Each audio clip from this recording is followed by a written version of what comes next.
যত বেশি হোক তাহিরিকে যাই বলুক না কেন, তাহিরির বিরুদ্ধে যত ধরনের মিসগাইড করে আপনাদেরকে যত গালাগালি করো, আমি কাউকে ধরি না। আমাকে অনেক মানুষ অনেক কথা বলে, কিন্তু আজকে যখন দেখলাম তখন হৃদয়ে রক্তক্ষরণ হয়েছে। ওরা রসুলের পক্ষে শানটা একদম সহ্য করতে পারে না। শুধুমাত্র পারে না, শুধুমাত্র আমাদের মতো বন্ধুদের কাতারে না বানাইতে, এতটুকু পারে না। যদি বাস্তব পাইতো আমার মনে হয় না জানা কত রং রস করতো। কথা বলে ঠিক নেই। এই জন্য এই সমস্ত বিয়াদবদের কাছ থেকে আমাদেরকে দূরে থাকতে হবে। কথা বলে ঠিক না।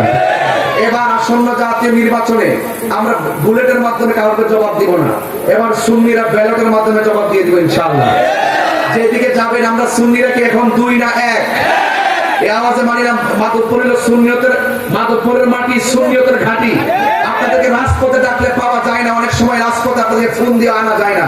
অনেক সময় দেখা যায় সুন্নিয়তের অনেক জায়গাতে আঘাত আসে, আমাদের বিরুদ্ধে অনেক ধরনের মামলা হামলা করে, কিন্তু যখন আপনাদেরকে ডাক দেওয়া হয় ফোনের অপেক্ষা করেন। এমকে এক লাইনে থাকেন, আমার পীর তো বলে নাই, আর আমার পীর তো বলে না, আমার পীর তো বলে।